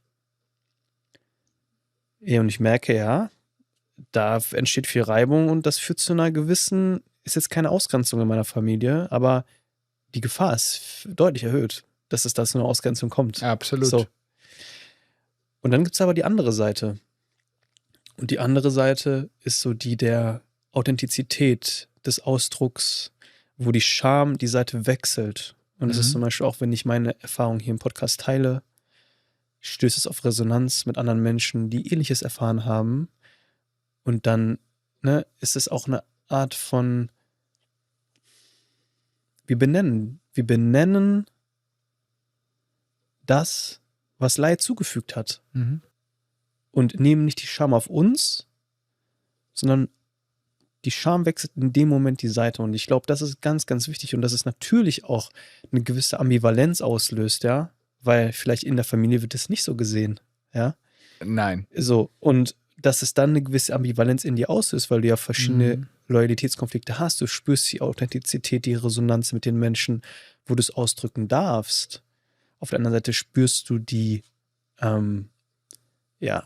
Disresonanz in dem Familienkontext und spürst, krass, das könnte auch zu einer Ausgrenzung führen. Ja, das heißt, es ist immer mit Ambivalenz verbunden und deswegen ist es auch so schwierig, darüber zu sprechen. Und ich kann komplett nachvollziehen und ich finde, dass das sehr viel Mut von dir ist, dass du da jetzt offen drüber sprichst. Und ich fühle dich, wenn du vielleicht auch manchmal in der Ambivalenz bist. Was ja auch tatsächlich sehr nahe zu Scham grenzt oder was dich eigentlich die Hand geben könnte, ist Scham und Selbstreflexion. Finde ich, weil gerade ich finde, Selbstreflexion ist ein ganz wichtiges Tool, um auch die Scham zu bewältigen, würde ich jetzt mal sagen. Ne? Also es fällt mir schwer, das irgendwie in Worte auszudrücken, aber ich habe das festgestellt, als ich das Buch geschrieben habe, wo ich festgestellt habe, ja, einer meiner Tools, was hat mir geholfen? Und das war die Selbstreflexion. Und warum gibt es Menschen in meinem Leben, mit denen werde ich keinen Kontakt mehr haben, weil sie diese Selbstreflexion nicht haben? Weil ohne die funktioniert es nicht. Und Scham hin oder her, ne? Aber ohne dass ein Mensch die Möglichkeit hat, sich selbst zu reflektieren und auch mit sich selbst seine eigene Scham zu überwinden, ne? Und aus sich ehrlich in den Spiegel zu schauen und zu sagen, ja, ich habe da echt ein Thema, funktioniert es nicht. Das ist vielleicht auch die Antwort darauf, weil du mich vorhin gefragt hast, deswegen es gibt vielleicht nur einen begrenzten Kontaktabbruch. Nein, weil ich weiß, dass dieses Thema niemals passieren wird. Nie. Man weiß es nicht, glaube ich. Also guck mal, wenn das eine Entscheidung ist und das so sein wird, okay. Aber man weiß nie, was passiert, weißt du? Und ich habe das wirklich öfter im Podcast ja auch von diversen Menschen gehört. Mir fällt auch gerade Philipp Ruland ein, der zu mir gesagt hat, ey, du bist jetzt 30, also ich bin jetzt 30, er ist, glaube ich, schon, ich darf jetzt nichts falsch sagen, 40 oder so. Hast du jetzt alt gesagt? Nein, ich habe gesagt 40. Ich bin 44, hast du alt gesagt? Älter. Und ich denke, oft sehen wir Sachen noch nicht, die kommen. Und wer weiß, weißt du, guck mal, ich wünsche mir einfach nur für dich, dass vielleicht der Kontakt wieder entsteht. Es kann auch sein, dass dieser Kontaktabbruch, so wie Claudia Hamann es beschreibt, zu einer Selbstreflexion führt, weißt du? Und ich wünsche mir das auch irgendwo, dass vielleicht mein Stiefvater irgendwann mal dahin kommt. Ne? Ich habe zum Beispiel seinen Vater kennengelernt, ne? Der ihn ja auch immer sehr schlecht behandelt hat, also was ich gehört habe. Zu mir war der war der liebste Opa, den es gab. Ich habe den sehr geliebt. Warum war das so? Vielleicht, weil er reflektiert hat, keine Ahnung, ja. Ich kann das auch immer nicht verstehen, dass Leute nicht wirklich reflektieren, ja. Und es gibt mit Sicherheit Situationen, da bin ich nicht reflektiert, da bist du vielleicht auch nicht reflektiert, ja. Wir haben alle so unsere Blind Spots. Aber ich weiß, was du meinst, manchmal hat man das Gefühl, hast du gar kein Mitgefühl jetzt gerade für diese Situation, weißt du? Das Gefühl hatte ich manchmal und das habe ich immer noch so. Wie kannst du so ein kleines Kind so behandeln? So, ne, aber das sind Sachen, die kann man, ist gut, dass wir die nicht verstehen können in dem Moment. Und ja, ich kann es auch nicht greifen, ne? Warum reflektieren einige Leute nicht? Ich glaube, weil gewisse Krankheitsbilder vielleicht, psychische Krankheitsbilder, das gar nicht zulassen. Ich glaube, dass es wirklich psychische Erkrankungen gibt, die es nicht zulassen, dass Menschen selbst reflektiert sind. Also guck mal, wenn du jetzt mal, ne, nimm mal als Beispiel alkoholkranke Menschen. Wie hoch ist die Rückfallquote? Die ist ja bei über 90%. Ich glaube, dass diesen Menschen, also die haben vielleicht für einen kurzen Moment, ich sag mal, eine Selbstreflexion in dem Moment, wo sie trocken sind. Aber ich glaube, dass die ganz schnell verschwindet, sobald sie wieder den ersten Schluck Alkohol trinken und einfach, weil sie dadurch ein anderes Gefühl entwickeln, ein besseres. Also sie fühlen sich stärker, sie fühlen sich, hört sich jetzt paradox an, aber sie fühlen sich gesünder, wenn sie Alkohol getrunken haben, weil es in ihrer Welt ihnen wieder besser geht. Und ich glaube, dass es mit anderen psychischen Erkrankungen ähnlich ist und dass es dann gar nicht zur Selbstreflexion kommt, weil sie sich ja in ihrer Welt richtig fühlen. Ich hoffe, ich kann es irgendwie. Ich weiß, was du meinst. Also ich denke gerade eigentlich eher an so einen. Also Narzissmus ist ein aufgeblähtes Wort, ne? Es gibt ja so den pathologischen Narzissmus zum Beispiel auch. Und da ist es ja oft so, dass das Selbstwertgefühl wird ja genährt durch die Unterdrückung anderer auch. Richtig. Und wenn du damit aufhörst, dann fütterst du dein Ego nicht mehr so stark und kann sich nicht mehr so weit aufblähen wie vorher. Ne? Also ein schönes Bild, das auch mal Lutz Besser gezeichnet hat, Facharzt für Psychiatrie. Ein Narzisst, ein pathologischer Narzisst, sage ich jetzt mal, muss sein Ego so weit aufblasen, dass die anderen einfach keinen Raum mehr haben. Weil sonst fühlt er sich nicht gut. Und wenn das halt nicht mehr passiert, dann fühlt er sich schlecht. Und ich glaube, damit es zur Selbstreflexion kommt, und das ist jetzt einfach nur meine Meinung, aber auch das, was ich aus der Erfahrung hier im Podcast gehört habe, das Einzige, wie so eine Person zur Reflexion kommt, ist, wenn es in einen richtig krassen Schmerz kommt. Also Kontaktabbruch, ja, zum Beispiel. Also, dass mehrere erschütternde Ereignisse passieren, dass es wie so einen richtigen Bruch gibt. Der Schmerz ist so groß, du kannst den nicht mehr kompensieren in dem Moment. Du musst umdenken, du hast keine Wahl.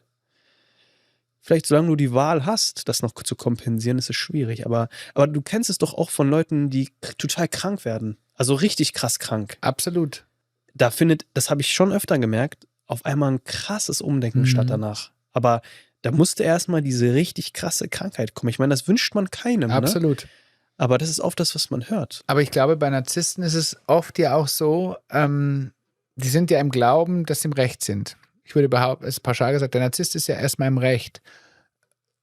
Und dann stelle ich mir die Frage, welcher Schmerz muss so groß sein, dass der Narzisst irgendwann an den Punkt kommt, dass er sagt, ich trage meinen Anteil daran. Oder das sind meine Themen. Ich kenne also wirklich, ich habe einige Narzissten in meinem Leben kennengelernt, oder auch im Freundeskreis miterlebt. Ich kenne keinen, der jemals gesagt hat, ich bin schuld. Oder ich trage eine Schuld daran. Ich kenne keinen. Es gibt sicherlich welche, die es irgendwann schaffen, weil sie vielleicht selber merken, weil du sagst, der Schmerz ist so hoch.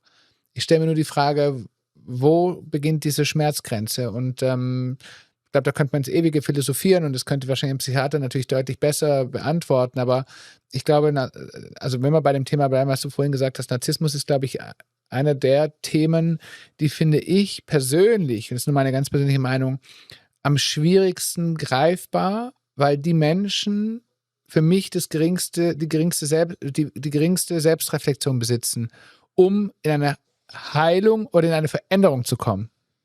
Ich habe Lutz Besser auch damals gefragt oder auch mit Britta Papay gesprochen, Dr. Britta Papay, Paartherapeutin und Narzissmus-Expertin.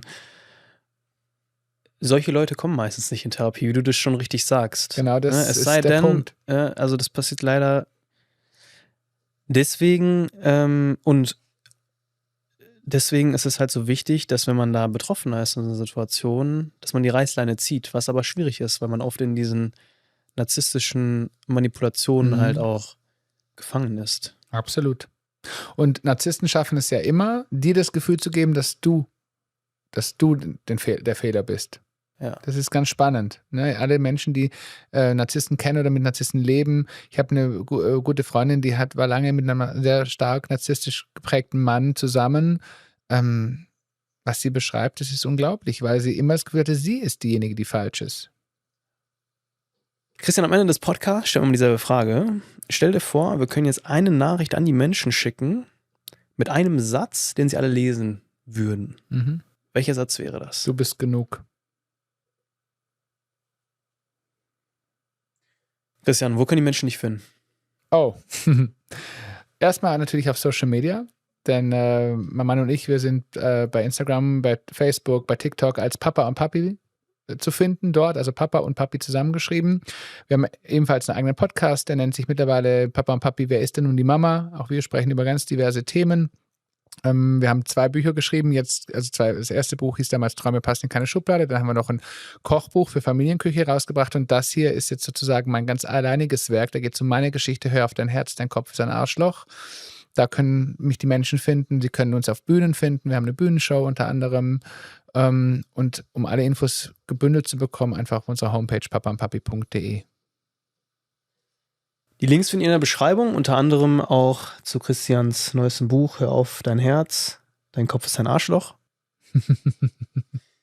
Christian, vielen lieben Dank, dass du heute hier warst und wirklich, man hat ja offensichtlich deine Emotionen gesehen. Danke, dass du dich so geöffnet hast. Das war echt zu schätzen. Eins kann ich verraten, und ich war jetzt in einigen Podcasts, du bist der erste Podcast, wo tatsächlich Tränen geflossen sind. Das hat keiner geschafft. Du hast es geschafft und ich habe mich sehr wohl gefühlt. Vielen Dank für dieses echt tolle Gespräch bei dir. Danke.